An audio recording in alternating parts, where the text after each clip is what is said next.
Have you ever wondered if someone ripped your uniform apart in front of a crowd, not because you did anything wrong, but just because of your skin color? What would you do? On SkyLink Airlines Flight 447 in the dazzling luxury of first class, a white woman named Margot Whitfield did the unthinkable. She tore the shirt of Leona Blake, a young black flight attendant, claiming, "Someone like you doesn't deserve to wear that uniform." The entire cabin went silent. No one dared to speak. But there was a man sitting in seat 1C, his eyes cold as the wind 30,000 feet above ground. Elliot Blake, the passenger everyone thought was just another traveler, was actually the father of the humiliated woman and the millionaire CEO of SkyLink Airlines himself. If that were you, in that moment, would you stand up and defend what's right or stay silent, waiting to see if justice can still take flight? Because sometimes true power isn't found in the scream, but in the silence that makes the whole world bow its head. Join me as we step into today's story. Racist woman tore the dress, thinking she was just a black flight attendant. Her millionaire CEO dad.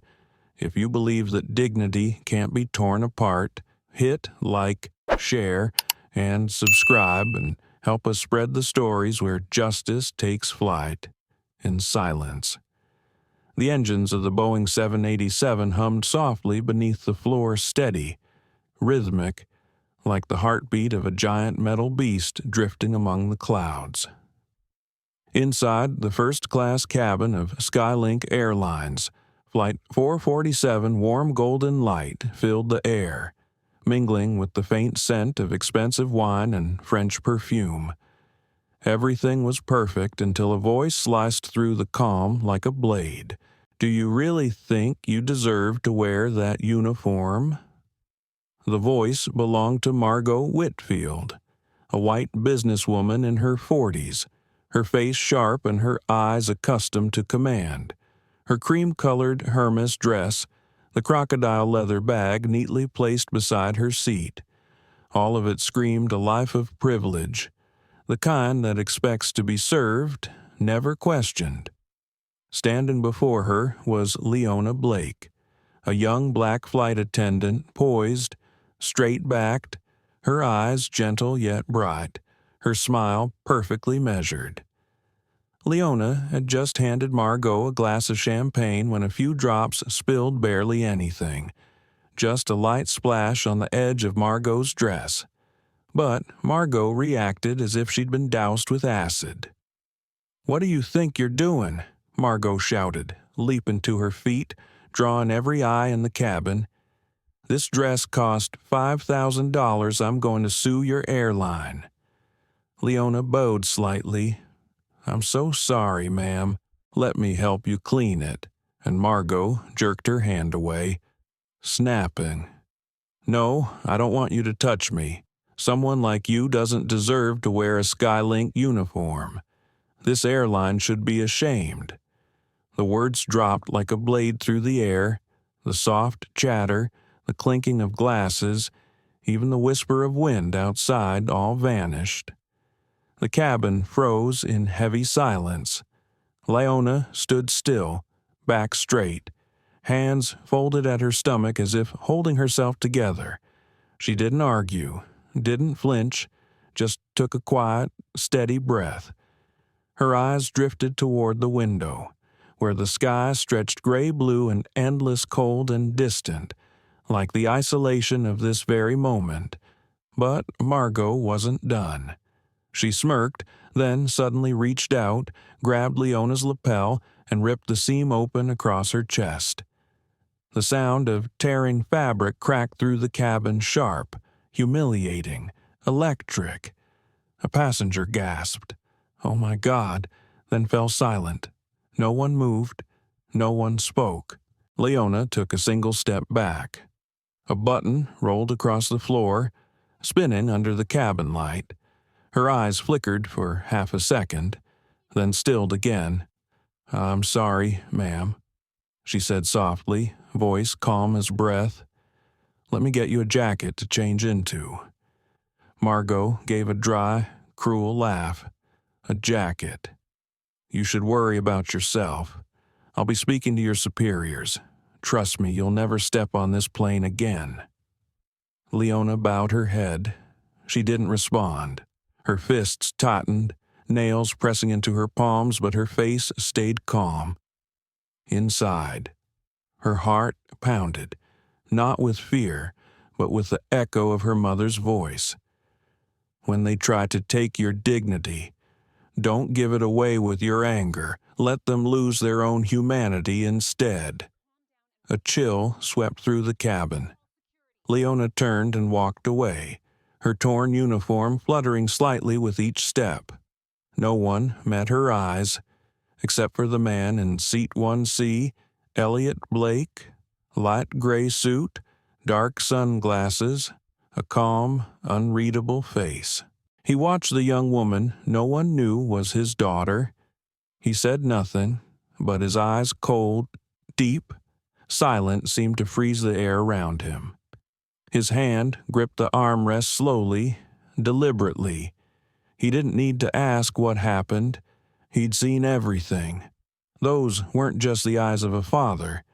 They were the eyes of the founder of SkyLink Airlines, the man who once believed he'd built a company where every soul could fly with dignity. And now, in that first-class cabin, that very dream was being torn apart like the seam on his daughter's shoulder. A young passenger leaned toward another, whispering, "That guy. Doesn't he look familiar?" The other quickly hushed him. Elliot remained silent. Then, without a word, he reached toward the table, opened the voice recorder on his phone. A small red light blinked tiny, sharp, like the edge of a knife. Margot kept ranting, insisting she was the victim. Martha, the head flight attendant, rushed over, nodding nervously at Margot and ordering Leona to move to the back cabin.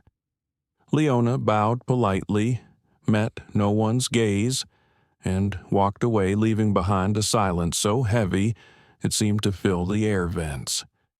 The hum of the engines returned. The soft rattle of the service trolley resumed, but the luxury was gone. The air felt thick, suffocating like fog made of guilt and shame no one wanted to claim. Elliot closed his eyes. Behind his lids, he saw his late wife, Leona Blake, wearing the same blue uniform, enduring the same humiliation years ago. Back then, he couldn't do anything, but today, he would not let history repeat itself. The plane trembled gently as it cut through a layer of clouds. At 30,000 feet, everything looked small people. Words, pride, but justice, once awakened, never goes back to sleep. Elliot opened his eyes. The reflection on his sunglasses gleamed cold as steel. No one knew that in his silence. A storm had already begun to form. Amid those clouds, a man watched the world he built begin to crumble, while a young woman, her uniform torn, stood tall, wearing the quiet strength and the smile her mother left behind. None of them knew that 6 hours earlier, everything had begun with one small decision, one act of quiet courage. Sunlight spilled through the tall glass windows of the Blake estate in California, glimmering across the polished marble floor. Staff in crisp black and white uniforms hurried about, preparing for the 60th birthday celebration of Elliot Blake, the powerful CEO of SkyLink Airlines, all around. The air shimmered with luxury, the sound of glasses clinking, flowers being arranged in crystal vases, the faint scent of expensive perfume drifting through the house. Everything was perfectly arranged except for one thing. Leona Blake was nowhere to be seen. Upstairs, Elliot's only daughter sat quietly in her room, staring at an old photograph on her desk. In the picture, Nia Blake, her late mother, smiled in a navy blue flight attendant uniform, her eyes kind, proud, full of grace. Leona touched the photo gently, her fingertip lingering on the crease of the uniform. "I won't let Mom's work live only in pictures," she whispered. Outside, sunlight bathed the garden, the sound of the gardener's rake blended with birdsong. Everything seemed peaceful, yet inside Leona, something had changed. Downstairs, in the grand living room, Elliot Blake reviewed the event plans his assistant had just handed him. He still carried himself with the calm authority of a man who had once stood at the top of the world, but behind his eyes there was a quiet emptiness only a few could notice. When Leona entered, he looked up. "You're not wearing your gown?" he asked, his tone gentle, but laced with the expectation of a father who wanted his daughter to play her part in a world of power and prestige. Leona stood before him in a simple white blouse and black slacks. She smiled. "Dad, I want to do something different today." Elliot set his wine glass down. "Different? What do you mean I want to be a flight attendant?" He frowned slightly. "A flight attendant? Just for one day. I want to understand the job Mom once loved and lost." The room fell silent. The only sound was the ticking of the wall clock, slow, deliberate. Elliot looked at his daughter for a long time. In her eyes, he saw Nia again, gentle but resolute, soft yet unyielding. He rose from his chair and walked to the window, gazing out toward the sky, where a plane with the SkyLink logo cut through the clouds over Palo Alto. "You know, that job isn't just about serving people," he said quietly. "It's the face of an airline. Your mother once told me, every smile on a plane is a promise of dignity. But not everyone in this world understands that." Leona nodded. "That's exactly why I want to do it. Not to prove anything, just to feel what she once felt." Elliot stayed silent for a moment, then turned to her, his expression softening. "You won't tell anyone who you are. Understand, I promise. And you know, not everyone will treat you fairly. I know. But if I don't step into that world myself, I'll never truly understand your company or Mom's legacy." He sighed, then smiled faintly, the kind of smile that comes from both pride and worry. "All right, one day. But remember this, Leona justice isn't something people hand you. It's something you must hold on to, even when the whole world stays silent." Leona nodded, tears glimmering at the corners of her eyes. "I'll make Mom proud. Dad." 2 hours later, she stood at San Francisco International Airport, SFO, wearing her mother's navy blue uniform freshly pressed, still carrying a faint trace of her perfume, like a memory that refused to fade. As she looked in the mirror, she saw herself reflected between past and present, both the daughter of a CEO and a black woman, about to face a world that judged her for something she could never change: the color of her skin. She took a deep breath and smiled softly, the signature SkyLink smile, calm, graceful, quietly proud. Far across the terminal, Elliot Blake was there too, dressed plainly, sunglasses on. No one recognized him as the CEO. He didn't travel with his staff, didn't flash his authority. He simply wanted to see what his daughter would face and what flaws still hid in the empire he had built. Real power, he thought, doesn't sit in the executive chair. It lives in understanding what happens in the last row. As evening approached, Leona stepped through the crew entrance. Her heart beat fast, not from fear, but from the thrill of touching a piece of her mother's memory. Under the white glow of the break room lights, Unfamiliar faces turned toward her. Some smiled politely, others gave her a quick, distant glance. A blonde woman in her 50s, wearing a name tag that read Martha Reynolds, approached. "You the new one?" Leona nodded. "Yes, ma'am. I'm Leona Blake." Martha squinted slightly. "Another diversity hire?" "Huh? They keep sending more of you to make the numbers look nice." Leona smiled faintly, said nothing. "You know the rules, right? New girls follow orders, no arguments." "Yes, ma'am, I understand." Martha turned away, muttering under her breath, "Good. We wouldn't want people thinking SkyLink's turning into some charity program." The door shut behind her, and Leona stood alone in the fluorescent light, the air thick with the metallic scent of steel and the hidden sting of prejudice. But she didn't get angry. She just exhaled slowly, tied her hair tighter, and straightened her shoulders. In her mind, she heard her father's voice. Justice doesn't come from confrontation, it comes from dignity. Leona smiled. A long day had just begun, and she had no idea that in just a few hours, her quiet grace would shake the entire sky. Just hours ago. He had been wearing a crisp gray suit, standing inside his luxurious mansion in Palo Alto. Now, he wore a worn brown jacket, faded jeans, and scuffed leather shoes, his hair slightly tousled, dark sunglasses on, and a baseball cap pulled low over his face.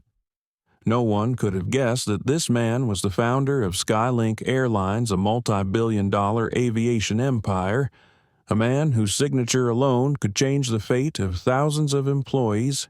Elliot stopped at the ticket counter, calm but observant, his eyes scanning every detail. The woman behind the counter, white, in her 30s, spoke to another passenger with that half-professional, half-impatient tone of someone who'd long forgotten the meaning of kindness. When it was his turn, she barely glanced up. "Where are you flying today?" "Sir, Los Angeles." Elliot replied softly. "Do you have a membership card?" "No. I'm just buying a ticket. First-class cash." She looked up, surprised. "Cash? A rarity at the first-class counter." "Cash. You know, we'll need to verify your ID more carefully." "Right." Elliot smiled faintly. "That's fine. Just follow the procedure." The woman's eyes narrowed a mix of suspicion and subtle disdain, the look reserved for someone who didn't seem to belong in her world. She didn't know the man standing before her had personally written the very procedures she was following. Elliot accepted his ticket, thanked her politely, and stepped aside. He chose a spot by the window, where he could quietly observe the entire SkyLink check-in area. Everything looked as the reports had always described it. Polished uniforms, manufactured smiles, perfect greetings. But if you looked closer between the smiles, in the fleeting seconds between glances, something else appeared: fatigue, bias, small but unmistakable injustices. A black employee being yelled at by a customer, bowing apologetically while her white colleague stood back with folded arms. An Asian traveler asking for directions, brushed off with a half-hearted answer. Elliot said nothing. He simply watched, recording everything in his mind, in his phone, and in the heart of a man who once believed his company was fair. He remembered telling his board once, "We don't just fly through the sky, we must keep that sky clean." And now, watching this scene, he understood SkyLink's sky was no longer as pure as he thought. Next to him, a middle-aged black man fumbled with his e-ticket. Elliot leaned over to help. "Let's see. You scanned the wrong QR code. Try it like this." The man smiled gratefully. "Thanks.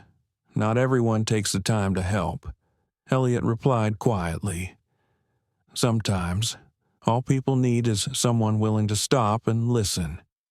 A simple sentence, yet it echoed in his mind like a quiet confession. Because deep down, he knew for years, he'd been too busy with numbers and strategy to truly listen to the voices beneath his own wings.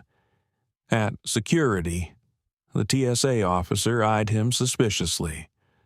"What's in your bag?" "Sir, just a notebook." She flipped it open. Inside were a few loose pages, handwritten notes. Uniform fabric cheaper than before. Black staff called honey. Sweetheart, unprofessional tone. Culture of silence within teams. Elliot smiled as she handed it back. No one knew this was the personal investigation journal of a CEO written not from a boardroom, but from an airport bench. When he reached the boarding gate, he stood in line like everyone else, no priority lane, no security detail. In front of him, a young couple argued over their seats. Behind him, a businessman tapped away on his laptop. This line, this small cross-section of humanity, was the real version of the society he'd once sworn to serve. And in that moment, Elliot realized what truly divides people isn't their seat number, it's the way they're seen. He caught his reflection in the glass wall beside him, just a middle-aged man, ordinary, invisible. No one knew he'd once stood on world stages, speaking about equality and opportunity. No one knew that behind this silence. He was preparing for a moral audit, not through words, but through observation. A flash of memory crossed his mind. Leona, in her mother's navy blue uniform, walking down the passenger aisle. He closed his eyes, inhaled deeply. "You're about to face the truth. Leona," he thought, "and so am I." A woman's voice came over the intercom. "SkyLink Airlines Flight 447 to Los Angeles is now boarding. First-class passengers. Please proceed to Gate 17.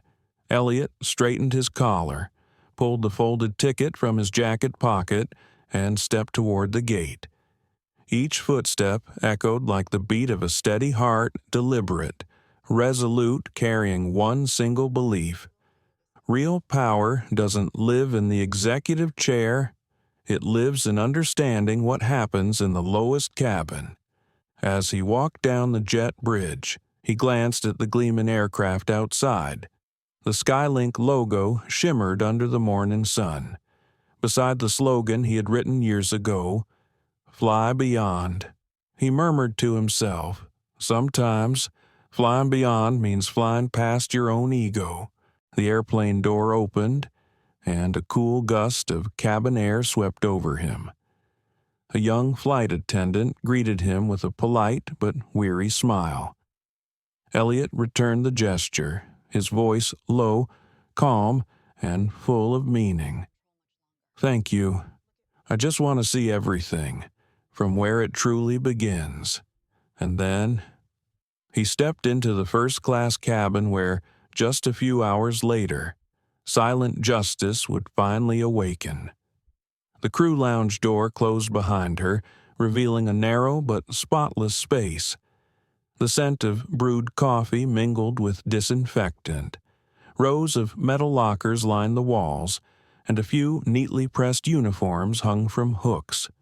In the corner, several attendants chatted in low voices, their laughter blending with the click of rolling suitcases. Leona stepped inside, moving with quiet composure. Her navy blue uniform fit perfectly. It wasn't new, but the very one her mother, Leona Blake, had worn years ago on this same route. The stitching had faded slightly. Yet Leona wore it with a calm pride, as though carrying an unspoken promise in every thread. A blonde woman in her 50s was checking the flight roster on a digital board. The name tag on her chest read Martha Reynolds, lead flight attendant. Her voice was low, gravelly, and sharp as steel when she asked, "You're the new girl?" Leona smiled politely and nodded. "Yes, ma'am. I'm Leona Blake." Martha raised an eyebrow. Blake, don't see that name on the regular rotation. Ah, right, you must be one of those diversity hires. She drew out the word diversity like it was a favor granted, not an equal opportunity earned. Leona kept her smile steady. "I've been assigned to Flight 447 today." "Yes, I know," Martha said, folding up the roster. "Just remember one thing. Miss Blake, or whatever your title is, we have our way of doing things here.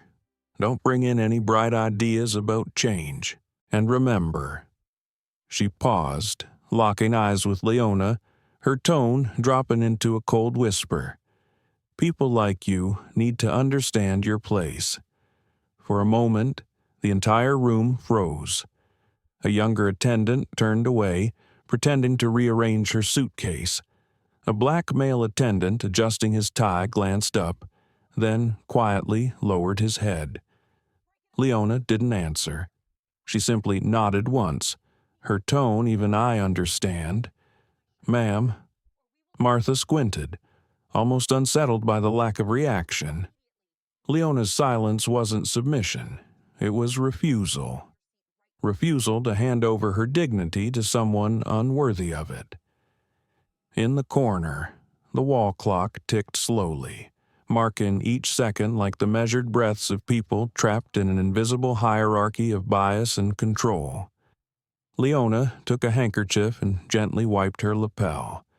The faint scent of her mother's perfume lingered soft, nostalgic. She closed her eyes for a brief moment. "Stay calm. Leona." Her mother's voice seemed to whisper in her mind.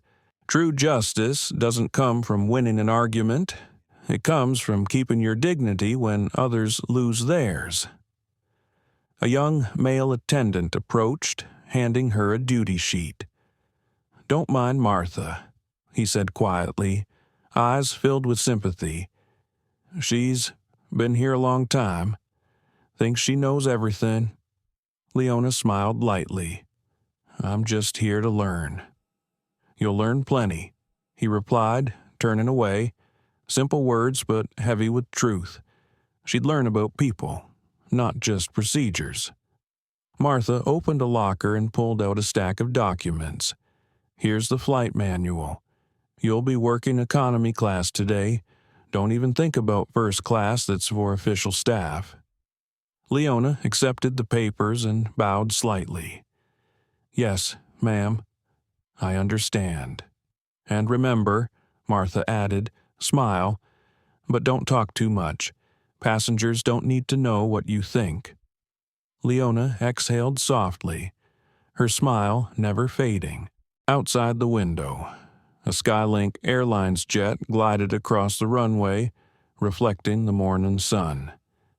In that moment, she wondered had her mother once stood here, in the same uniform, hearing the same words, answering with the same silence. A voice echoed from the loudspeaker SkyLink Flight 447 crew. "Please proceed to the departure gate." The group began to move. Leona pulled her small suitcase, following the line. The rhythm of their footsteps echoed on the polished floor. Ahead of them, Martha walked briskly, her voice sharp through the intercom as she gave instructions. The other attendants murmured among themselves, their laughter tinged with exhaustion. Leona stayed quiet. She looked up at the large digital board above SkyLink Flight 447, destination Los Angeles.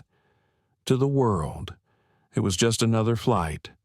But to her, it was a journey to reclaim her mother's dignity and her own. As the crew crossed the jet bridge, Martha turned back one last time, her eyes narrowing. "You know what I hate most, Blake." "No, ma'am. People who come here thinking they're special." Leona smiled softly. "Good thing I don't." Martha said nothing, then turned away. Leona followed her. the soft blue light reflected from the plane's hull shimmering across her face, calm, confident, unwavering, as if she had already accepted every trial before it arrived. The aircraft door opened, and a cool breeze swept through the jet bridge. Leona inhaled slowly, her gaze tracing the endless rows of seats inside. Then she stepped across the threshold gently, but with purpose. It was her first step into a world she was destined to change, not with a shout, but with the kind of silence that speaks volumes. As she stepped out of the crew room, the cabin of the Boeing 787 was already alive with sound, the hum of conversation, the click of seat belts, the soft thuds of luggage being stowed in overhead bins. Leona smiled her professional smile, not too warm, not too distant. She walked down the aisle, each step steady, graceful, as if she'd done this for years, though this was her very first real flight. In the economy cabin, passengers were settling in. A little boy tugged at his mother's sleeve for a toy. A white man frowned at his oversized bag, and an elderly lady smiled gratefully when Leona helped her lift a purse onto the rack. "Thank you, dear." "My pleasure, ma'am," Leona replied softly. Her tone calm as breath. Everything seemed normal, at least, to everyone except Elliot Blake, from Seat 1C. He sat behind dark sunglasses, quietly observing. To the world, he was just another middle-aged passenger, neat, composed, unreadable, but behind those lenses was a silent storm, where past and present collided. He saw Leona, the daughter he loved more than life itself, smiling in the same Navy uniform his late wife Nia had once worn, and behind that smile, he saw old scars, the insults, the stares, the subtle cruelties Nia had endured without ever raising her voice. On the very airplane that had built his reputation, beneath thousands of glowing SkyLink, equality in the sky logos. Elliot realized something painful. Justice had never truly taken flight. The captain's voice echoed through the intercom. "Ladies and gentlemen, this is your captain speaking. Welcome aboard SkyLink Flight 447 from San Francisco to Los Angeles." The deep hum of the engines rumbled beneath the floor as the plane tilted skyward. Soft blue cabin lights filled the space, a brief illusion of peace before the turbulence of human prejudice would rise again. Leona moved quietly through the aisle, fastening seat belts, helping passengers, picking up a dropped napkin. Every gesture was precise, gentle, the very model of professionalism. And yet, that calm seemed to unsettle certain people. A middle-aged white man in seat 12B waved a hand impatiently. "Excuse me, can I get another blanket? This one smells funny." His voice was too loud, deliberately so, ensuring others could hear. Leona leaned forward slightly. "Of course, sir. I'll bring you a new one. Make sure it's clean this time." "Okay," he added, half smiling, half sneering. Leona simply smiled and turned away. But from first class. Elliot caught at that tiny tightening of her shoulders, the quiet exhale before she steadied herself again. He knew that moment well. That was where prejudice survived, not in open hatred, but in tone, in emphasis, in the way someone said, "this time." When the plane leveled off, Leona began the drink service. The cart rolled softly down the aisle, metal wheels clicking over the joints in the floor. Coffee, tea, or juice.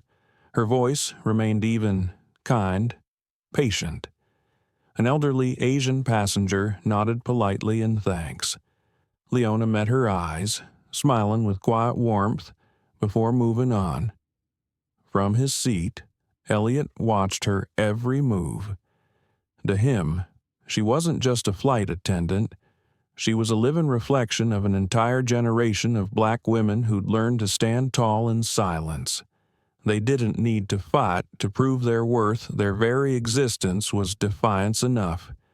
But, even as he watched, Elliot saw the cracks in his own creation. SkyLink Airlines, with its bright slogan, "Diversity and Dignity Above the Clouds," had changed only on the surface. The posters glowed, but beneath them, the same old roots of bias still wound deep, quiet, and unseen. In the back of the plane, Martha Reynolds, the lead attendant, appeared. She checked the passenger list. Her tone clipped. "Leona, you're too slow. Passenger in 15A hasn't gotten their drink." "Yes, ma'am. I'll take care of don't talk back," Martha snapped, her eyes cold. "You're new here. Remember your place." Leona bowed her head slightly. "Yes, ma'am, I understand." From the front, Elliot's jaw tightened. Part of him wanted to stand up, tear off his disguise, end this charade, but he didn't, because he knew justice means nothing when handed down by power. It only matters when it's revealed by truth. The plane drifted through thick clouds, the light outside dimming into gray.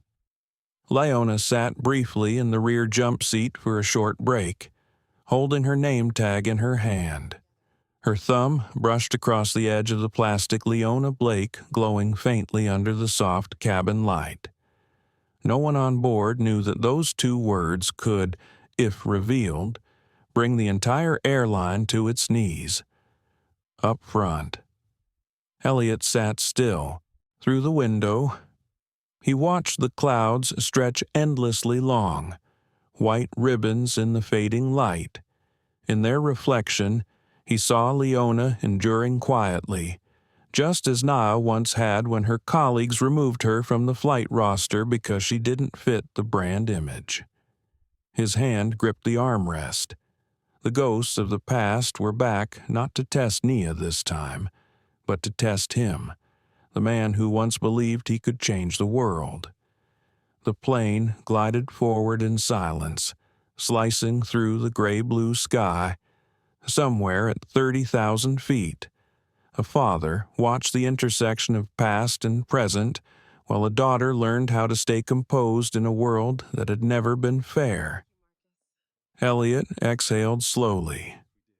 He knew the real test hadn't come yet, and when it did, he wouldn't need to speak, because he understood better than anyone sometimes.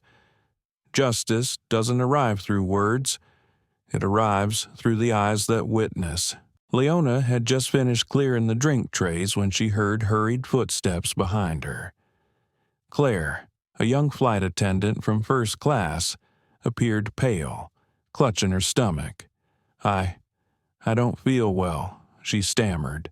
"It's that salad from this morning, I think." Before anyone could react, Claire collapsed into the nearest jump seat.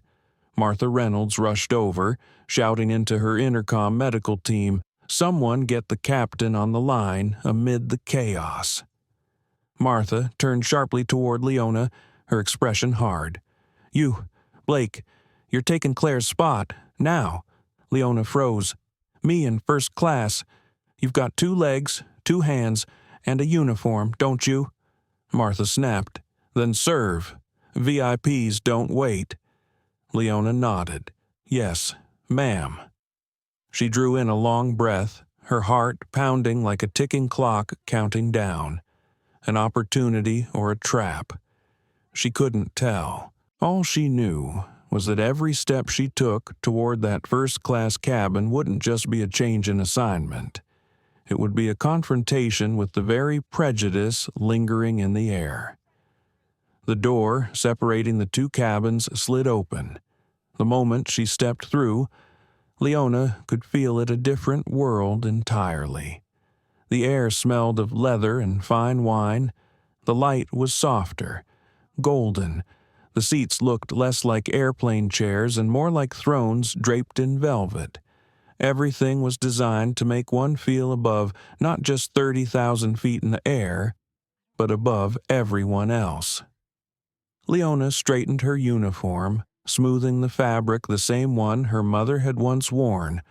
Under the warm light, the faint stitches glimmered, as if connecting past and present through every seam. She began her service row by row, her smile steady, composed. "Good afternoon, sir. Would you like a drink before lunch service?" Her voice was light, clear, perfectly balanced. For the first few minutes, everything ran smoothly, until she reached seat 3A. The woman sitting there stood out immediately, early 40s, white, with perfectly styled golden hair and a glittering Cartier watch. Her eyes were sharp, proud, the kind of gaze used to commanding, not conversing. On the VIP list, Leona spotted the name Margot Whitfield. Leona gave a polite nod. "Good afternoon, Mrs. Whitfield. My name is Leona. I'll be assisting you during the flight." Margot looked up, her eyes sweeping over Leona's uniform before pausing at the SkyLink badge. A thin smile curled on her lips. "Oh, a new face. You must be from the diversity program, aren't you?" Leona's voice stayed calm. "I'm temporarily filling in for an unwell crew member, ma'am." Margot tilted her head, smile never fading. "Of course. They always need someone different around here." The word different landed like a pin pressed into skin. Leona bowed slightly. "I'll bring your champagne right away." She turned away, but the words echoed inside her, not because they were new, but because they were too familiar. Prejudice had changed its vocabulary, but never its essence. It had simply become more polished, more polite. She inhaled deeply, reminding herself, don't react. Don't let them define you. From seat 1C, Elliot Blake caught the exchange. He heard every word. Behind his sunglasses, his eyes darkened not from anger, but from the pain of watching the past replay itself through his daughter. Leona returned with a glass of champagne. "This is Cristal 2015, ma'am." Margot smirked. "Cristal 2015. Do you even know what that is?" "It's a premium champagne, often served for special occasions," Leona replied evenly. "Really?" Margot laughed softly. "People like you probably think anything with bubbles is champagne." Her laughter was small, but sharp, cutting through the air like a blade. A few nearby passengers glanced over. Some even chuckled, not because it was funny, but because they were afraid not to. Leona stayed upright, her tone calm. "I'm sorry if I've displeased you, ma'am. I'll be more careful." Margot took a sip, eyes gleaming with an odd kind of satisfaction, the thrill of cruelty disguised as charm. The plane trembled slightly. Leona turned to assist another passenger, forcing her breathing to stay steady. But Elliot could no longer stay detached. He looked at Margot Whitfield, CEO of Whitecrest Properties, a major partner he'd once negotiated with face-to-face. He remembered that meeting her bright smile as she'd spoken about diversity and inclusion with rehearsed conviction. And now, here she was, tearing that very ideal apart with a few words on the airline he had built. Elliot rested his hand on his knee, inhaling deeply, controlling the storm rising within him. He knew he had to stay silent. He had to let justice reveal itself naturally, just as he once believed it could. Leona moved toward the back of first class, where sunlight from the windows fell across her shoulder. She kept smiling, kept serving, kept saying thank you and I'm sorry in the precise, graceful rhythm of professionalism, but in her eyes, Something had changed to calmness like the air before a storm. She didn't know that in just a few minutes, one impulsive act from Margot Whitfield would turn this airplane into a courtroom above the clouds. From his seat, Elliot watched his daughter bend down to pick up a fallen glass, watched Margot lift her chin as if commanding a servant. And in that moment, he understood. No matter how high you fly, no matter how rich you are, a person can still fall below their own dignity. The Boeing 787 glided through the sky in silence.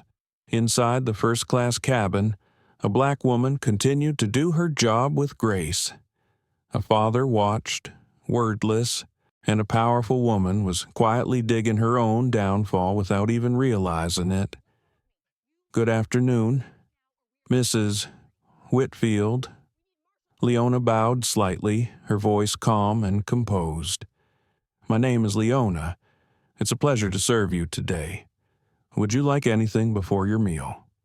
Margot looked up, her eyes sweeping over Leona like scanning an object. "I'd like a glass of Cristal 2015, she said, emphasizing each word as if testing whether the girl even understood. Leona nodded. "Of course, ma'am. I'll bring that right away." Margot raised a brow, lips curling into a faint smirk. "Crystal 2015, huh? Do you even know what that is?" Leona turned back, her smile unwavering. "It's a fine champagne, ma'am, usually aged for at least 8 years before release."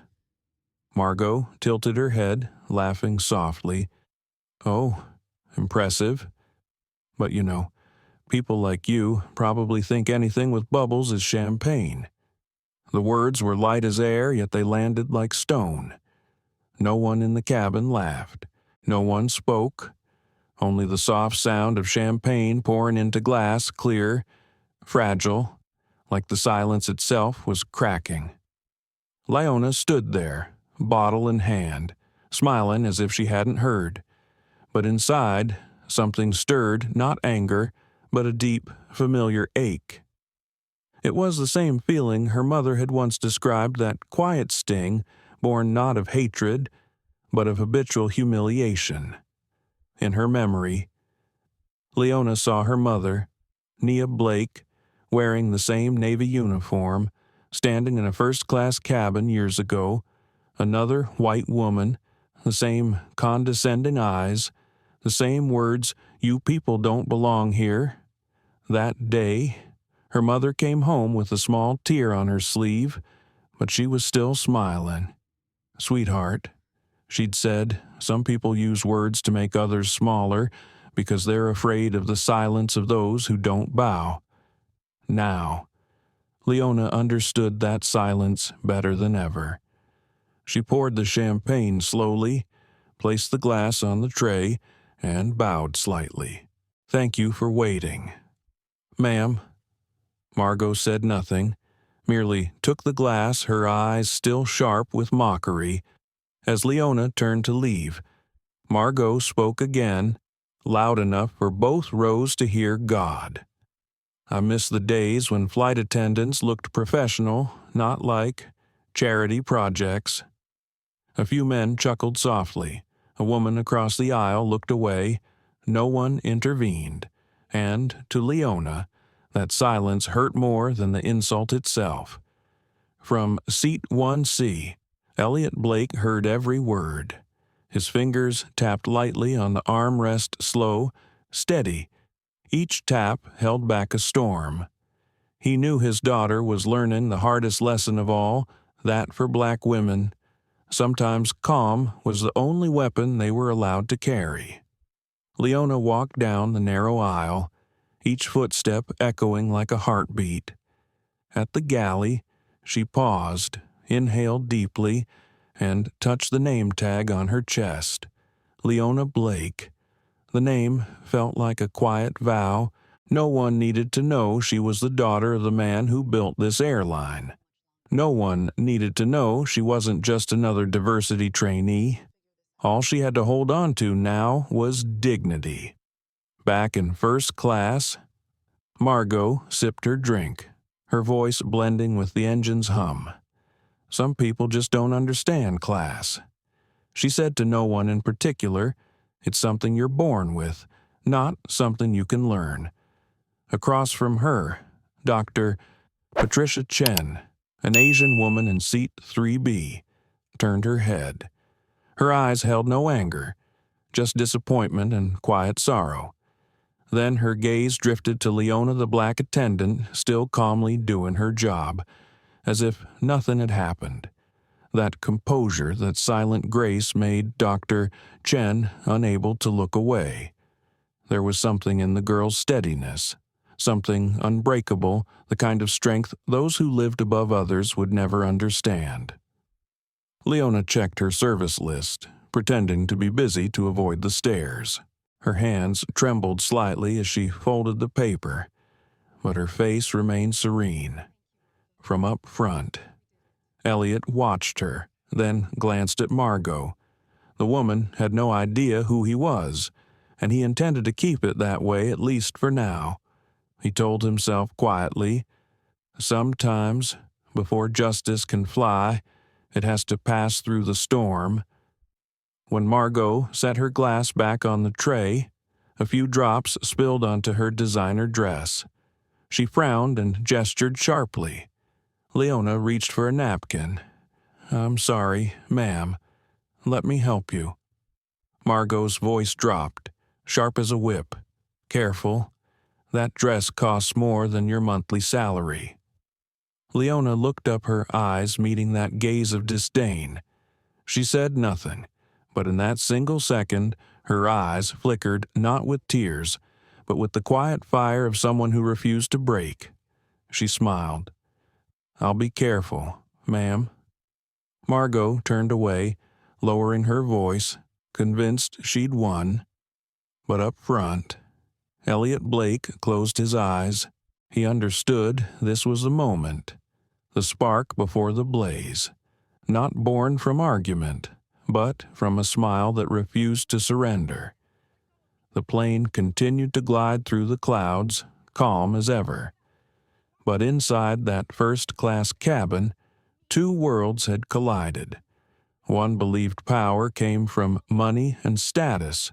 The other knew true power came from holding your self-respect, even when someone tried to tear it away.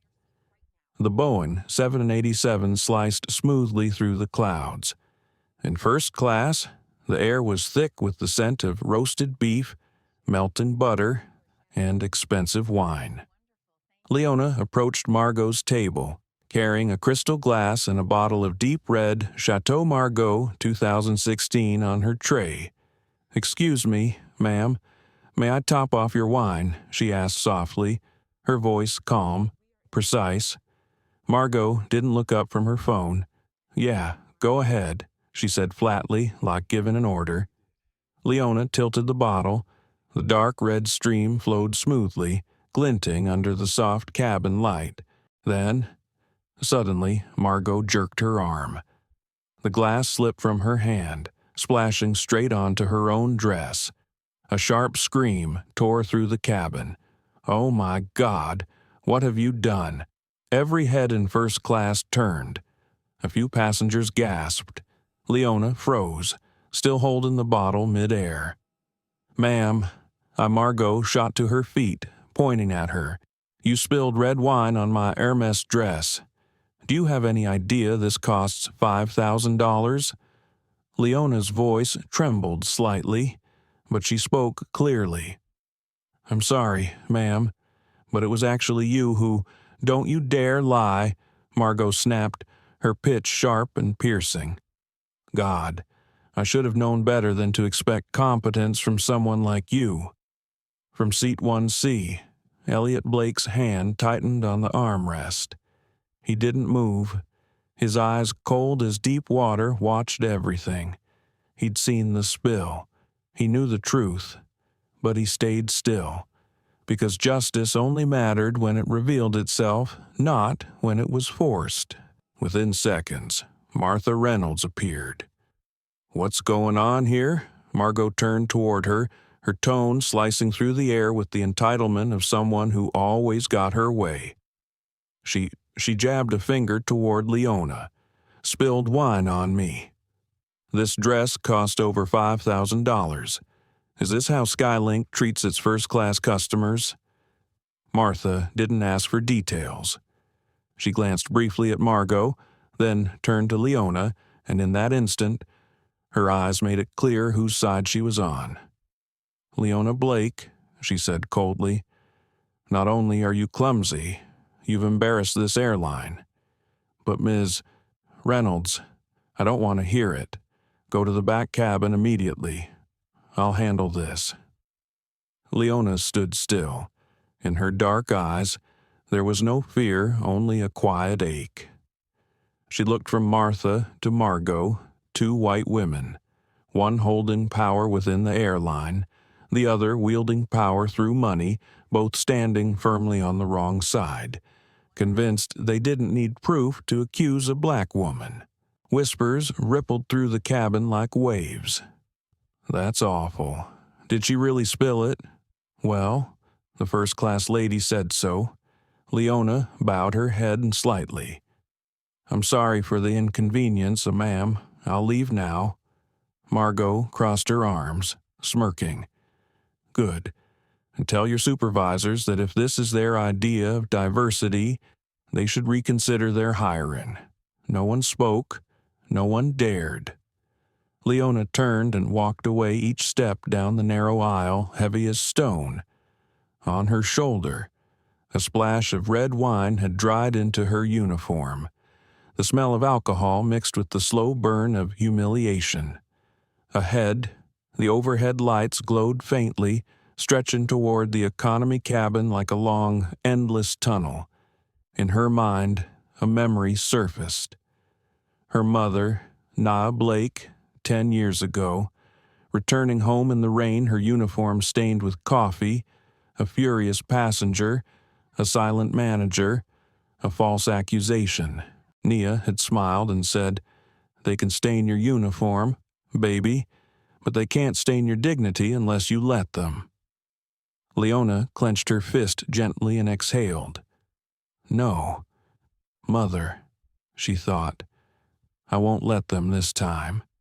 Up front, Elliot watched as the cabin returned to its routine. Passengers opened magazines, laptops, and pretended to sleep. Everyone saw.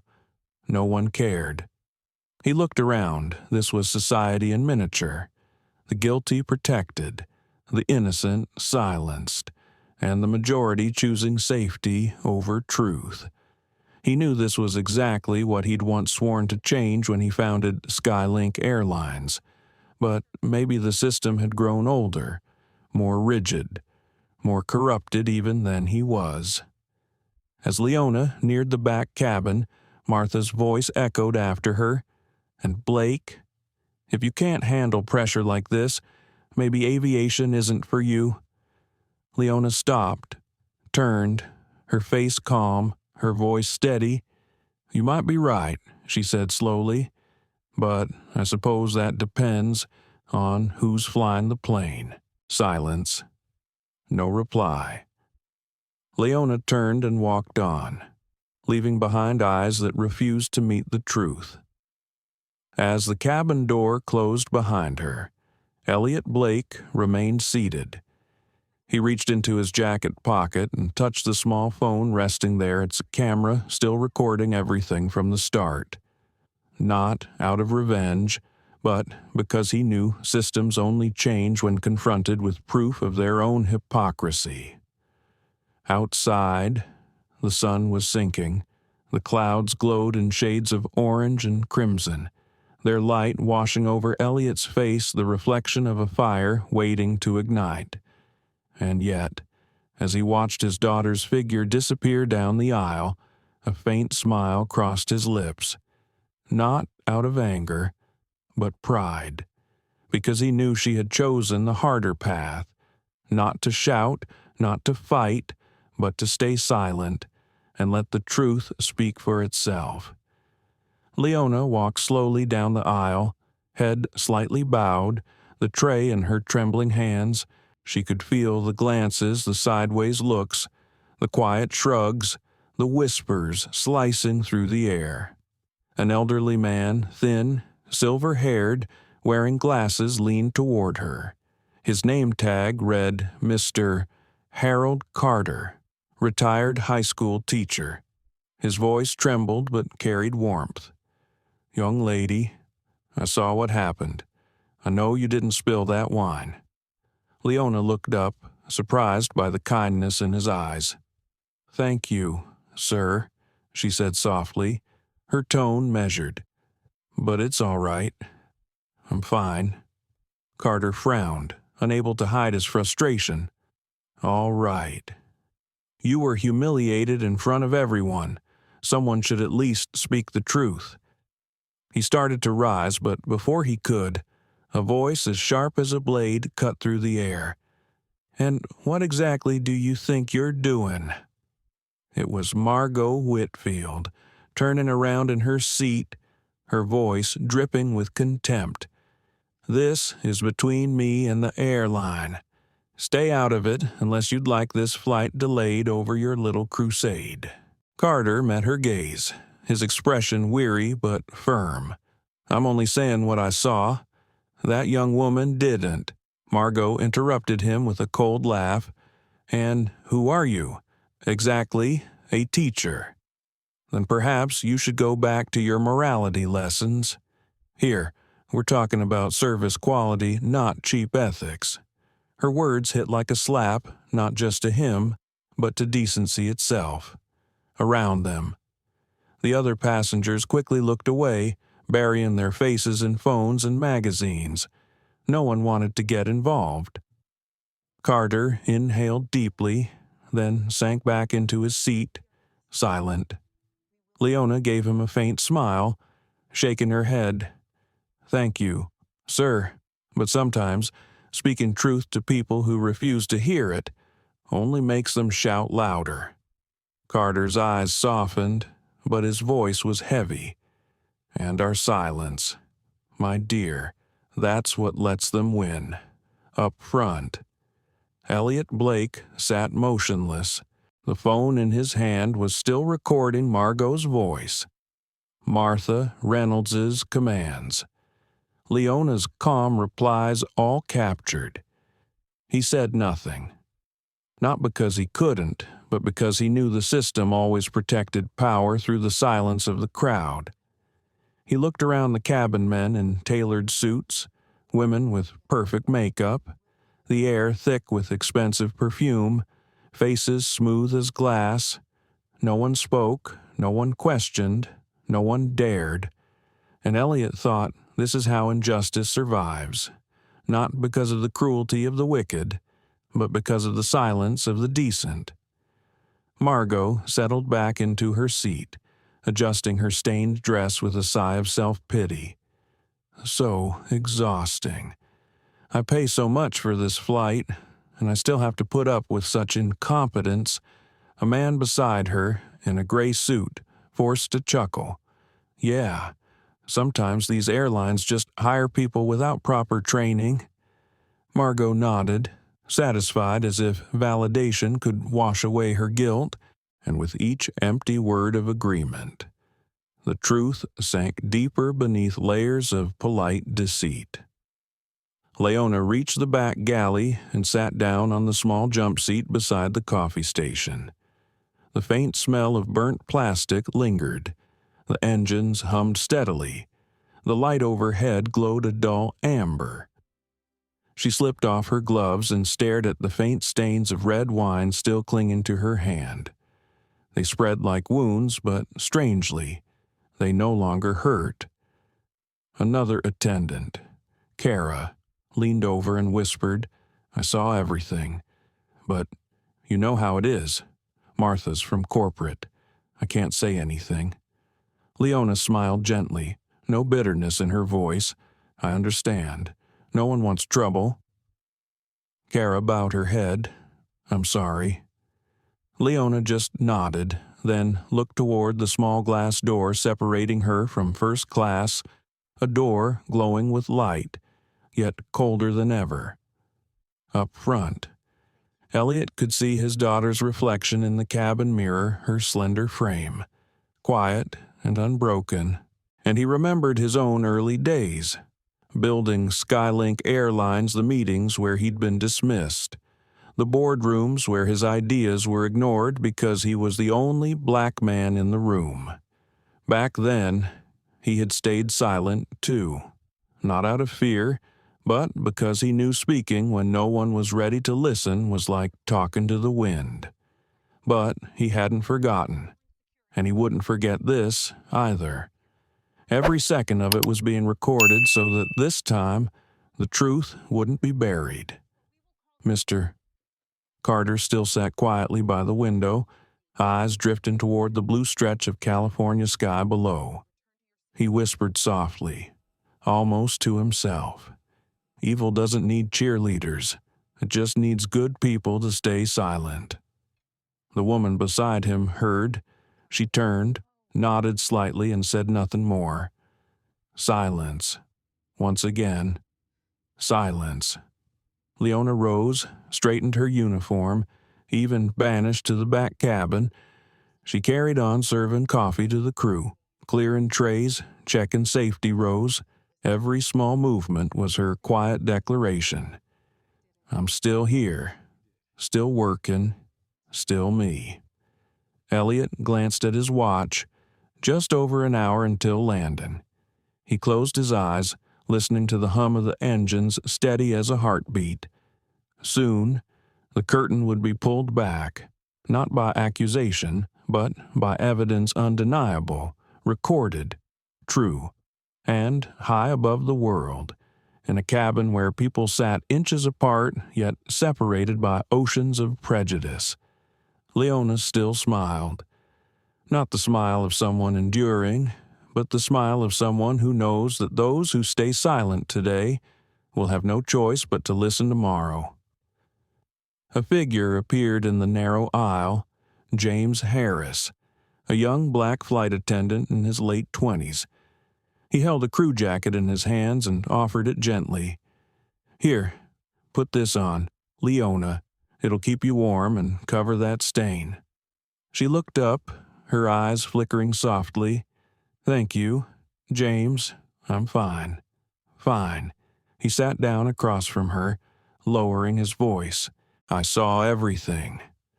No one's talking, but everyone knows what happened. Leona exhaled slowly, as if one breath could dissolve the humiliation still burning inside her.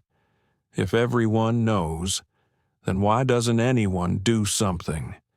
James let out a hollow laugh, the kind that carried no joy. Because they're scared. Because here, justice doesn't fly. Leona, it's tied down by reports and internal emails. SkyLink looks clean until you touch it.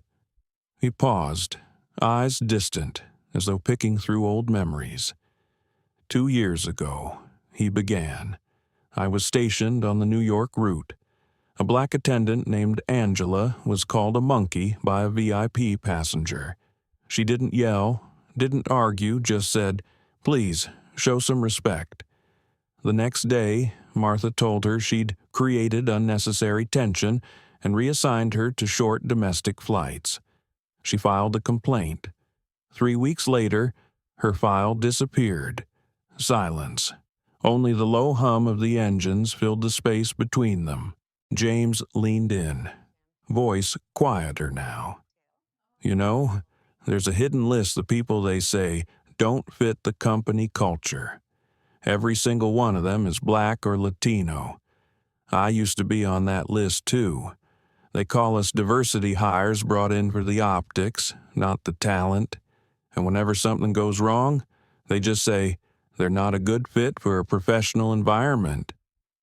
Leona looked up at him, and you stayed, knowing that, yeah. James smiled faintly, because if we all leave, they win. Leona pressed her lips together. The dim light reflected off her face, turning the wine stain on her blouse into something that looked almost like a wound still bleeding. Do you ever think justice really exists, James? He looked at her steadily. It does, but it doesn't always come from courts or policies. Sometimes it starts with one person who refuses to stay quiet. She gave a sad smile, but what if that person is forced to stay quiet? Then you act as if you never heard that order. They sat in silence for a moment. Outside, the sky glowed faint orange, the sun setting somewhere over the Pacific. Leona pulled the jacket over her shoulders. It warmed her skin, but her heart still felt cold. "Thank you, James," she murmured. "But maybe they've already won this round." James studied her for a long moment. "Leona, do you know who created SkyLink's diversity initiative?" She shook her head slightly. It was Elliot Blake. He started it to make sure everyone had a fair shot, equal opportunities for all employees. But upper management twisted it, turned it into a marketing stunt, something to polish the brand, not to change the system. Leona's chest tightened. She didn't tell him that man was her father. Instead, she asked softly, "Do you think he knows what's really happening?"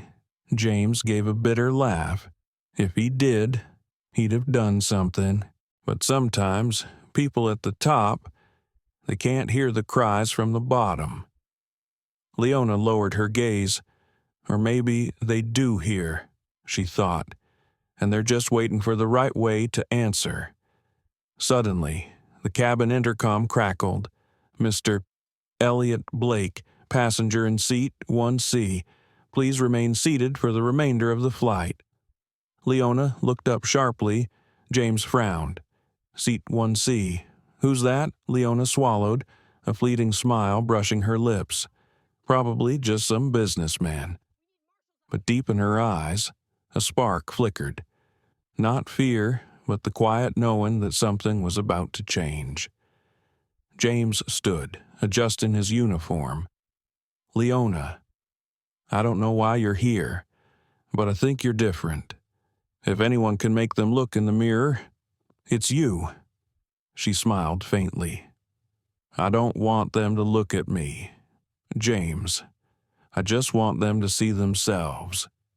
He nodded, his expression softening into respect. "Then you already understand. That's what real justice looks like." Leona's smile deepened small, serene, and unbroken. She glanced at the stainless steel mirror in front of her and saw her reflection, not a diversity trainee, but the heir to a legacy smeared by hypocrisy, waiting for its name to be cleared. Up front, the seatbelt sign chimed. The captain's voice echoed through the speakers, announcing descent. The cabin slipped back into its fragile order, but somewhere between the sky and the ground, the truth still flew with them, buried under layers of silence, waiting for someone brave enough to dig it up. Margot Whitfield sat with her legs crossed, her phone vibrating nonstop in her hand. Her voice rang through the cabin as if she wanted the whole world to hear. "Yes, I'm on SkyLink Flight 447. A black flight attendant just spilled wine all over me. This airline needs to be sued for letting people like that near first-class passengers." A few travelers turned their heads, then quickly looked away, eyes darting down as if afraid to catch dust. Margot went on, her voice rising, each word sharp and deliberate. "No, I don't want an apology. I want her fired. Immediately, in seat 2D, a middle-aged Asian woman quietly set down her magazine. Dr. Patricia Chen, a psychologist from Seattle, had just finished giving a talk titled "Unconscious Bias in the Modern World." Patricia watched Margot for a long moment. Her gaze wasn't angry, just still, like calm water. Then she spoke, clear and steady. "You know, the worst thing here isn't what you did. It's the silence of everyone who let you do it." Margot looked up, frowning. "What did you just say?" Patricia stood, adjusting her blazer. I said, "If you can humiliate someone just because of their skin color, then the problem isn't customer service. The problem is you." The air froze. A young man tried to break the tension with a nervous chuckle. "Come on. Let's not make this a big deal. Everyone loses their temper sometimes."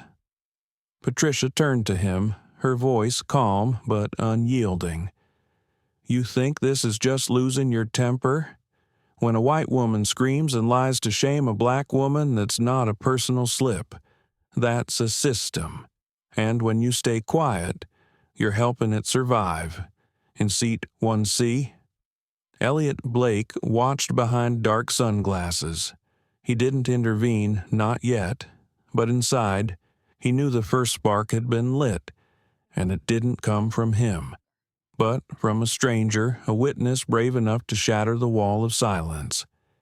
Margot let out a cold, jagged laugh, part anger, part disdain. "Who do you think you are? Lecturing me, Patricia Chen," she replied, her voice unwavering. "Psychologist, and someone who's been treated the same way that girl was, just because this face isn't white?" Margot arched an eyebrow. "Oh, how interesting. Maybe that's why you're so sensitive." Patricia's eyes locked on hers. "I'm not sensitive. You've just lived so long in a world where your insults are considered normal." A ripple ran through the cabin. A few passengers nodded quietly. Some whispered, "She's right." Others turned away, uncomfortable. A man in a gray suit muttered, "I just want a peaceful flight, not politics." But an older woman in seat 4B murmured softly, "Thank God." Someone finally spoke up. The cabin split in two, one half leaning toward justice, the other clinging to the safety of silence. Margot, sensing her power slipping, shot to her feet. "Do you even know who I am?" Patricia didn't move. People usually ask that when they're afraid of the truth. Margot's face flushed red, her hand trembling. "I'm the CEO of White Crest Properties. I could have you fired with one phone call." Patricia tilted her head slightly. "And that girl might lose her job from one of your phone calls too. But this time, there are more eyes and ears on you than you think." Her voice wasn't threatening, just factual, up front. Elliot pressed a button on his phone. A small red light blinked, recording in progress. He knew this moment mattered, not for Margot's words, but for how everyone else would respond. He glanced sideways. A man in a Rolex leaned toward Margot and whispered, "You should sit down. This doesn't look good." Margot looked around. The eyes that once backed her now looked away. She hesitated. Patricia's tone softened. "No one here is against you. Margot, we just want to see a little decency, something every human being deserves, rich or poor." Margot bit her lip. For a fleeting second, a crack appeared in her perfect mask. Then she muttered, "You're overreacting." Patricia sighed gently. "No, I'm just doing what someone should have done a long time ago."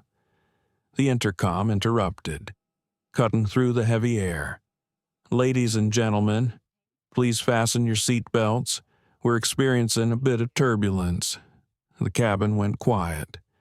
Elliot lifted his head, still watching. A slight shake ran through the plane, and a splash of red wine spilled from Margot's glass onto the floor, a dark crimson stain spreading like blood. No one spoke, but everyone felt it. The balance was shifting. In the back cabin, Leona stood motionless, her eyes on the glowing seatbelt sign. She didn't yet know what was happening up front, but she could feel it. The air had changed. Something was moving, something powerful.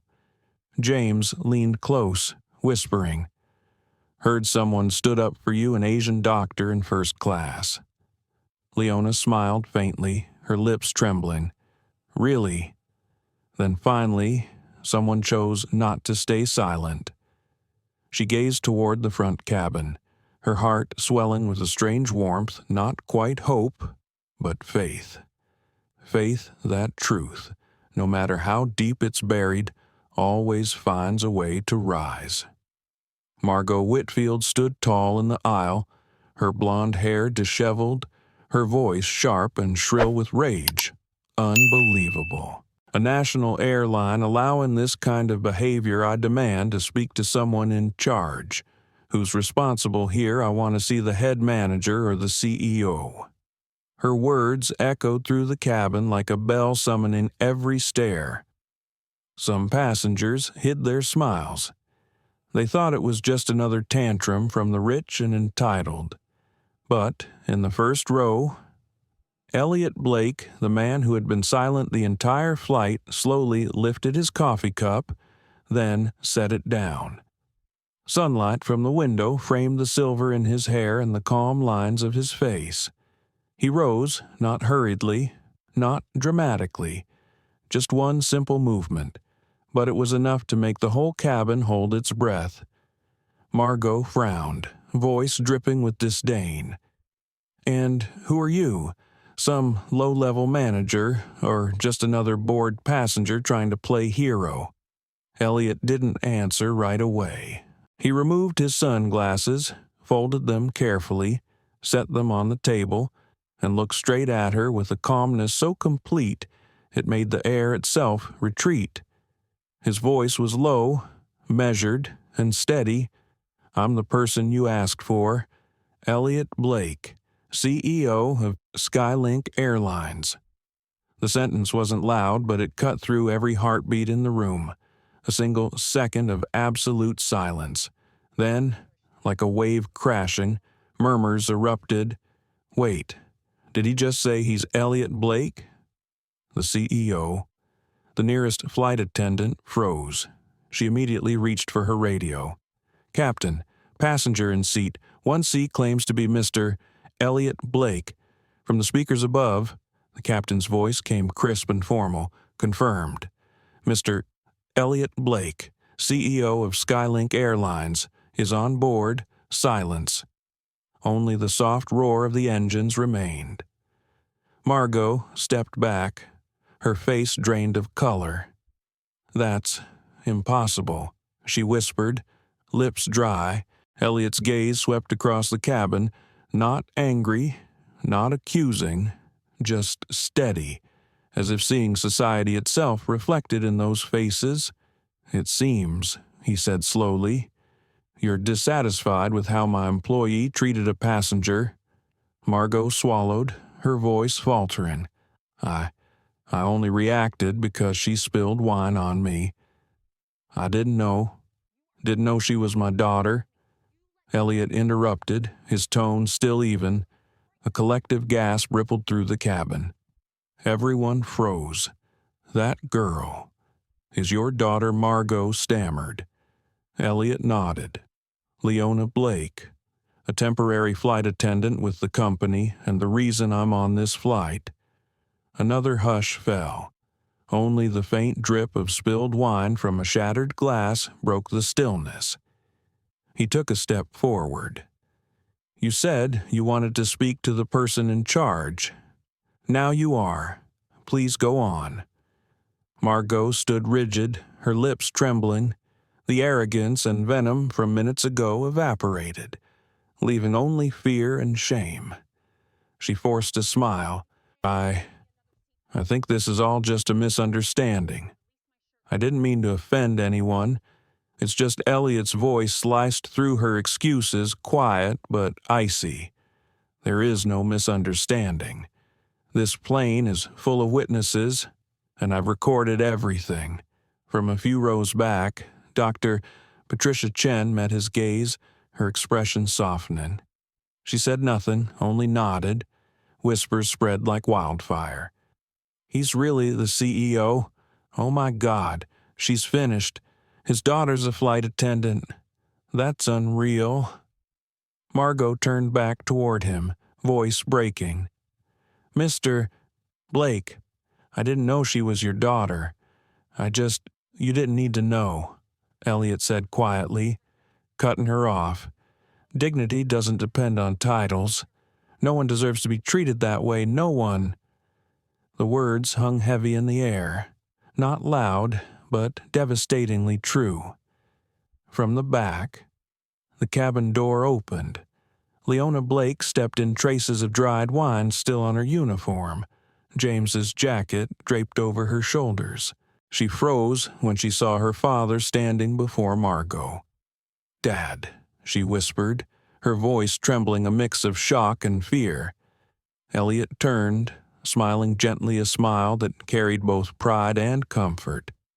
"You did well, Leona." The cabin went dead silent. Margot stood motionless, nowhere left to hide. Her power, her wealth, her social armor all crumbled under the calm, steady gaze of the man she had indirectly humiliated through his daughter. Elliot turned back to the passengers. His voice was low but resolute. "I didn't stand up to defend my daughter. I stood up to defend human dignity." He paused, letting the words sink in, his eyes sweeping over every lowered face. "Sometimes people need to be reminded money can buy a first-class seat, but it can't buy class." No one dared to breathe too loudly. Margot lowered her head, lips trembling, speechless. Dr. Patricia Chen smiled faintly, not in triumph, but in quiet relief. Justice, at last, had stepped out of the shadows. Then, from the cabin speakers, the captain's voice returned. "We apologize for the disturbance. Thank you for your cooperation. And on behalf of SkyLink Airlines, we extend our respect to Mr. Elliot Blake." The silence broke one clap, then another, then another. Applause spread through the cabin like ripples on water. Elliot gave a small nod. He didn't smile. He didn't bask in victory. Because to him, this wasn't a triumph, it was a reminder. Outside, the sky remained endlessly blue. But inside that aircraft, something fundamental had shifted, a sense of order, a belief, and the way people saw one another. Elliot drew a deep breath, as if preparing to place the final period on a play he had quietly watched from the very first act. "Before this flight lands," he began, his voice low but resonant, "we need to clarify a few things. Not because I'm the CEO, but because justice can't stay hidden beneath the carpet of first class any longer." No one spoke. Every eye was on him. He took out his phone and pressed a button. From its small speaker came the sharp, mocking voice of Margot Whitfield. "People like you probably think anything with bubbles is champagne." Then came the cold, cutting tone of Martha Reynolds, the chief flight attendant. "Don't argue with VIPs. Leona, you people should learn when to stay quiet." Silence dropped over the cabin like a heavy curtain. Some passengers turned away, shame flickering in their eyes. Others bowed their heads, realizing they had laughed when it happened. Elliot lifted his gaze, his voice clearer now. "That's just the beginning. I recorded everything, the insults, the lies, the moment my employee was dismissed without a question asked." He turned toward Martha Reynolds, who stood frozen near the galley door. "Mrs. Reynolds," Elliot said, calm but sharp as a blade. "I reviewed your file. 12 formal complaints from employees of color over the last 3 years, every single one erased from the HR system. Would you care to explain why?" Martha's lips trembled. "Sir, I don't know what you're referring to. There must be some mistake." "No," Elliot interrupted. "No mistake. Backup copies are stored on the secondary server. I reviewed them this morning. The words hit like thunder. Martha glanced around, searching for an ally, but no one met her eyes. Those who once stood beside her now looked down, avoiding Elliot's gaze. He turned next to Margot, who sat slumped in her seat, eyes vacant. "And you, Mrs. Whitfield," he said slowly, "you didn't just insult my daughter. You fabricated a story to harm another person and protect your own image. Under California Penal Code Sections 240 and 242, assault and defamation with racial intent are criminal acts." Margot's voice quivered. "You can't do this to me. I'm—" "Who?" Elliot asked, his tone still measured. "A powerful businesswoman, a political donor, or just someone who believes money makes others smaller?" The question hung in the air, needing no answer. Margot's mouth closed. Tears spilled down her cheeks, mixing with the red wine stains still spreading across her dress. Elliot turned to a nearby flight attendant. "Contact LAX Airport Police. Tell them we have a passenger who has committed a reportable offense. They'll meet us when we land." No one dared to move until a single pair of hands began to clap. Dr. Patricia Chen. She met Elliot's eyes and nodded. "Justice doesn't need to shout," she said softly. "It just needs to stand." Elliot returned her nod, then looked toward Leona, who still stood quietly near the back of the cabin, tears glistening in her eyes. "Leona," he said gently, "you did what no one else had the courage to do. You endured without losing yourself. I'm proud of you." She shook her head, her voice breaking. "I didn't do anything, Dad. I just tried not to make things worse." He smiled faintly. "That's the real strength, knowing you could fight back, but choosing to keep your dignity." Martha tried to speak again, voice weak and desperate. "Mr. Blake, please let me explain." Elliot's reply was final. "Mrs. Reynolds, as of this moment, you are suspended pending internal investigation. Your crew ID and passport will be collected upon landing. I will hear no more." Martha collapsed into her seat, face pale as paper. The cabin was utterly still. Elliot waited a few seconds, then spoke again slowly, deliberately, every word carved into the air. "I used to believe fairness was written in law, but today I'm reminded it's written in the choices people make. We can stay silent, or we can stand up. And every time we choose silence, evil gains another day to live." He paused, scanning the cabin. "Today, I choose not to be silent." The words swept through the air like a gust of wind. Patricia nodded, and the applause began again, no longer hesitant, but powerful, united. It rolled through the rows, echoing against the cabin walls like distant thunder. Leona bowed her head, tears streaming freely, not from pain, but from release.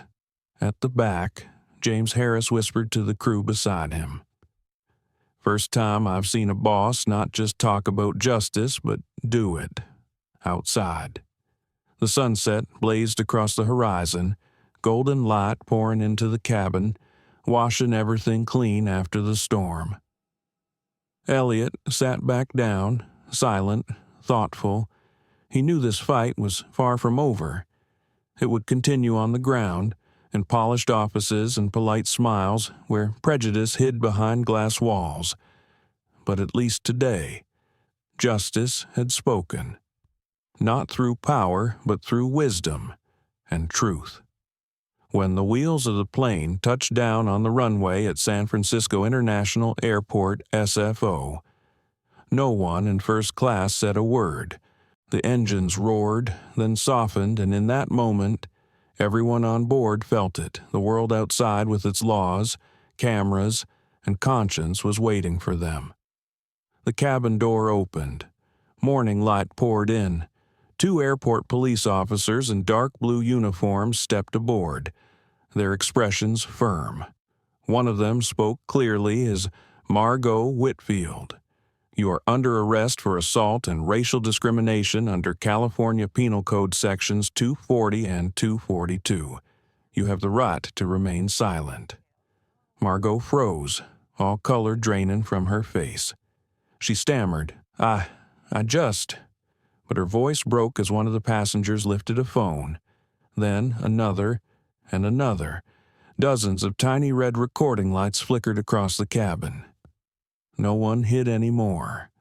They were recording truth itself. Flight attendant James Harris stepped aside to clear the way. Elliot Blake stood still, no emotion on his face. Leona, at the back, gripped the edge of a seat, her eyes bright with a mix of pain and compassion. She didn't feel triumph, just sorrow for how people could drag themselves so low, simply because they believed they stood above others. As Margot was handcuffed and escorted down the narrow aisle, whispers rippled like wind. "It's real." He wasn't bluffing. "That's the CEO of White Crest." A black passenger leaned toward his wife and murmured, "I've waited my whole life to see someone powerful actually face consequences." 3 hours later, clips from the flight hit social media. A small account on X, formerly Twitter, posted the video with the caption, "CEO of SkyLink Airlines stands up for his daughter and exposes racist abuse at 30,000 feet. Within 24 hours, the hashtag #SkyLink Justice hit over 15 million views. Every major outlet, CNN, Fox, NBC, replayed the moment Elliot revealed who he was, right there in first class. The image of Margot being led away in handcuffs became a symbol not of humiliation, but of accountability. On national television, a spokesperson for White Crest Properties issued a statement, "Mrs. Margot Whitfield has been indefinitely suspended. The board is holding an emergency meeting to discuss leadership changes." 2 days later, White Crest stock collapsed, partners withdrew contracts, employees resigned en masse. A journalist summed it up bluntly. White Crest wasn't destroyed by a powerful man. It fell to the arrogance of its own leadership. Meanwhile, SkyLink's internal investigation began immediately. The files Elliot had made public shook the company to its core. 47 cases of discrimination, harassment, and retaliation surfaced. The press called it the silent wall of SkyLink, a system that buried the voices of those too powerless to fight back. When Martha Reynolds was officially terminated, Elliot felt neither joy nor vengeance. At a closed-door meeting with the board, he simply said, "No one is being fired for what they did today. They're being fired for the years they chose to stay silent." That line was later engraved on a bronze plaque at SkyLink's Palo Alto headquarters, a permanent reminder for generations to come. Days later, Elliot and Leona appeared on CBS's 60 Minutes. The interviewer asked, "Do you think you overreacted?" Mr. Blake suspending staff and calling the police mid-flight. Elliot looked at his daughter, then answered quietly, "If we don't act when injustice unfolds right in front of us, then every speech and every slogan about equality means nothing." I didn't stand up for my reputation. I stood up for the dignity of people who work quietly every day, like the woman her mother once was. Leona smiled, pride and gratitude shining through her tears. She would never forget the image of her father removing his sunglasses, standing calm and unshakable in that cabin. That was more than a father defending his daughter.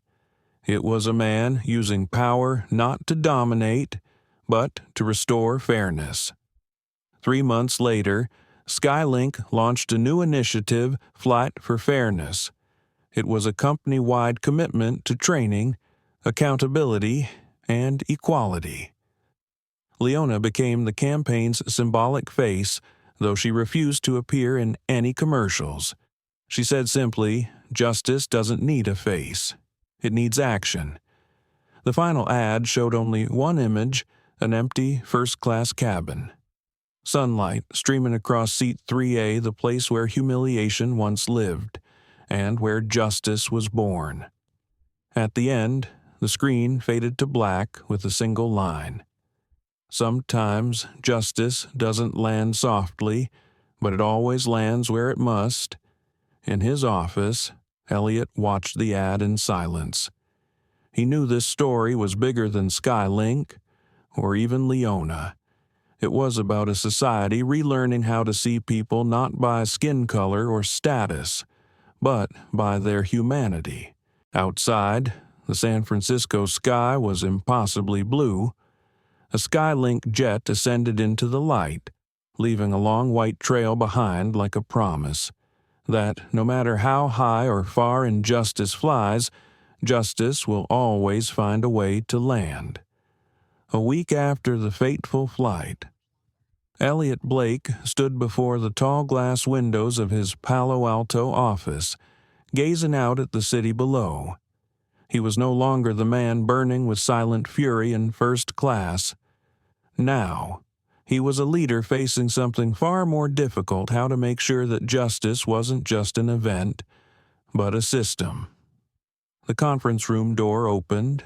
Leona Blake, dressed in a deep navy suit, entered alongside Dr. Patricia Chen, the Asian-American woman who had dared to stand up that day on the plane. They exchanged a silent greeting. No words were needed. Both knew today wasn't about revenge.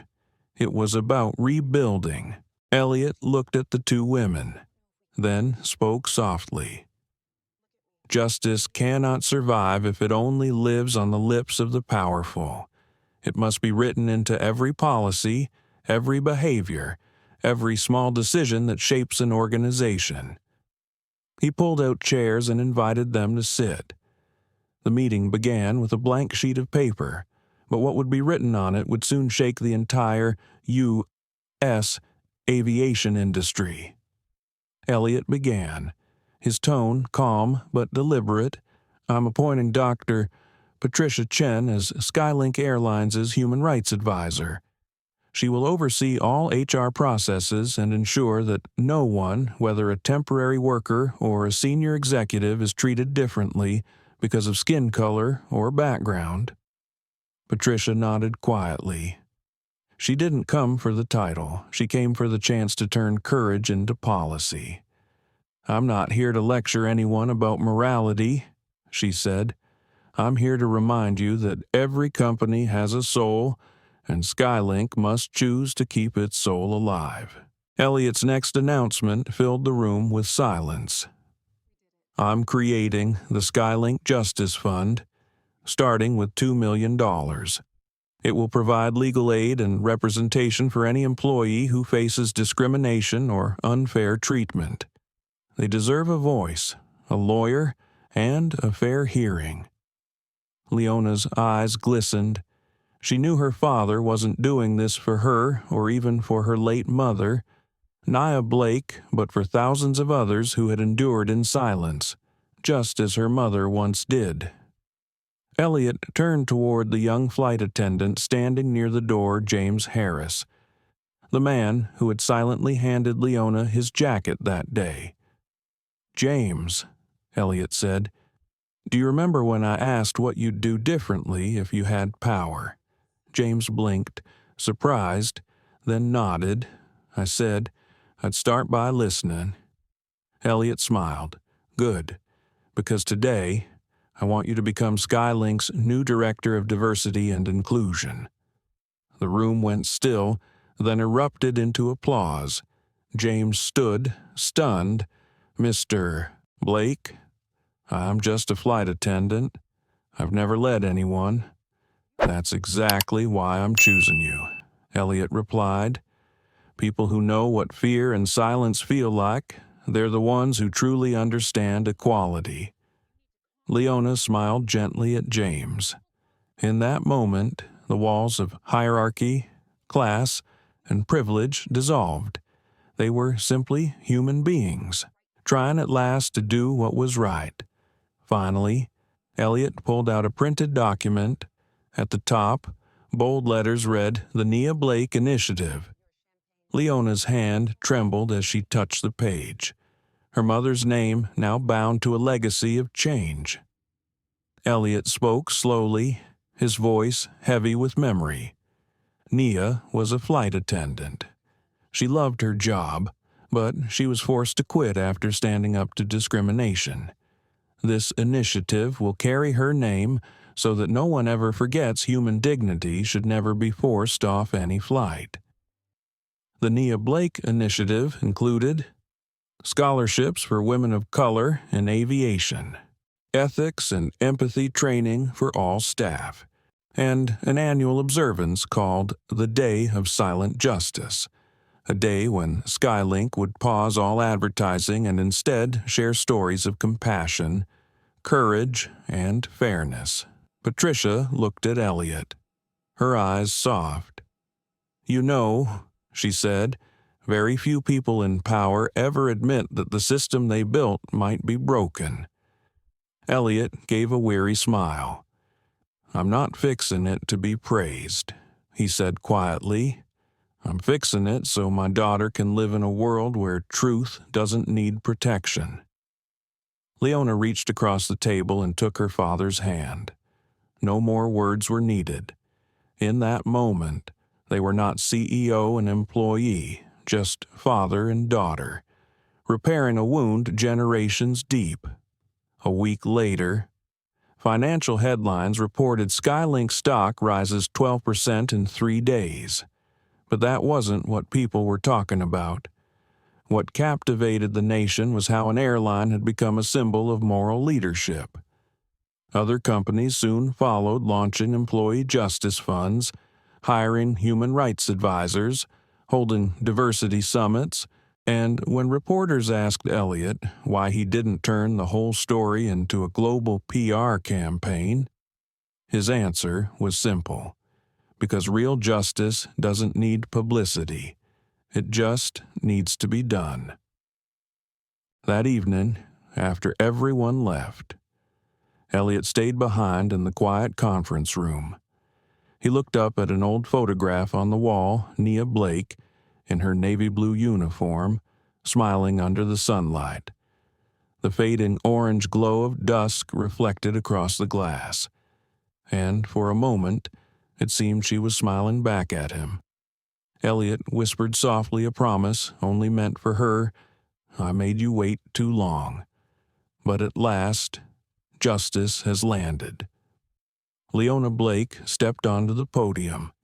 The lights from the auditorium glowed down, reflecting off her new navy blue uniform, a special design from the Nia Blake Initiative, inspired by her late mother, Nia Blake, who once had her wings taken away by prejudice.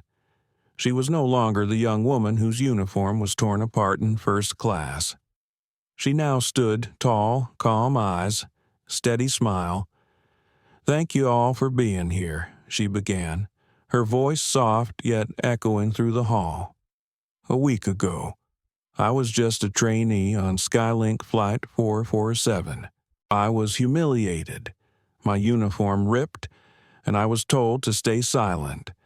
But today, I stand here wearing the same uniform because I want to say something that no one will ever be able to tear apart again."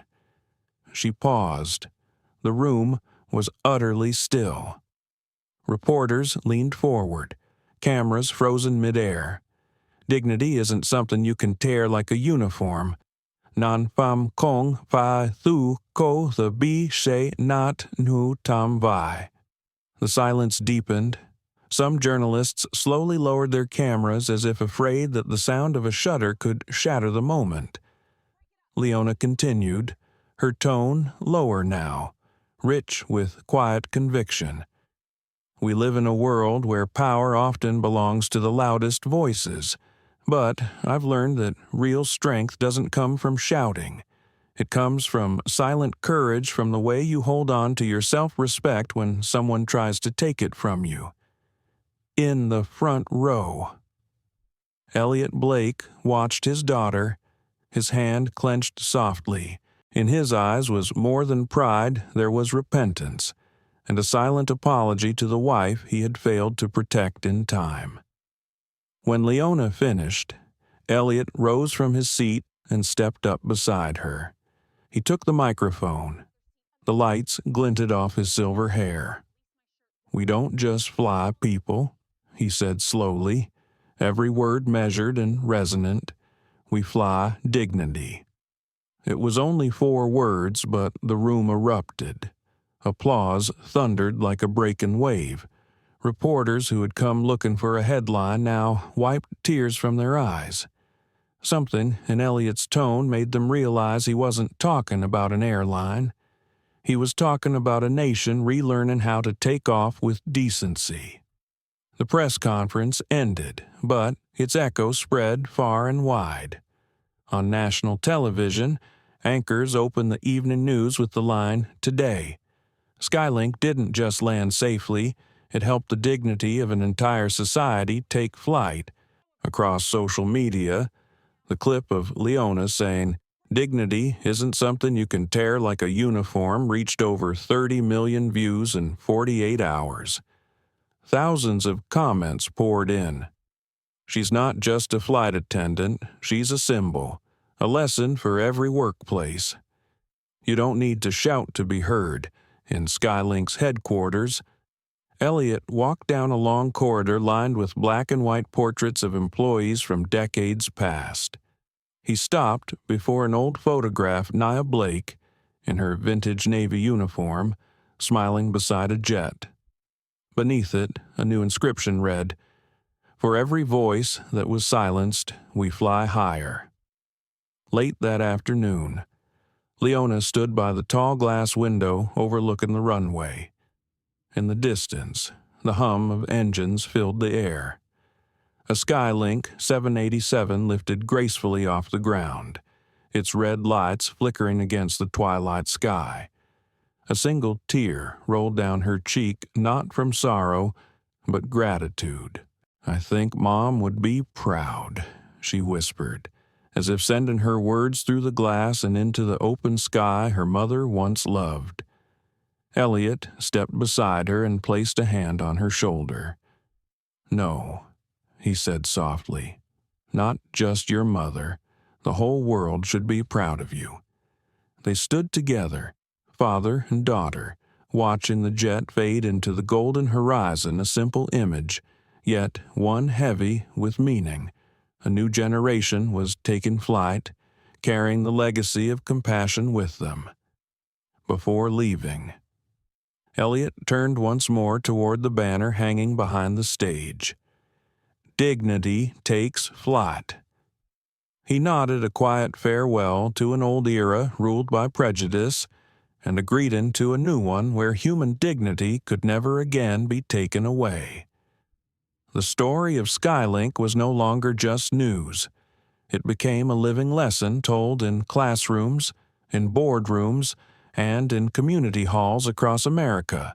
People said that ever since that day, whenever a black or brown flight attendant walked through first class, no one dared to look with suspicion anymore, only with silent respect.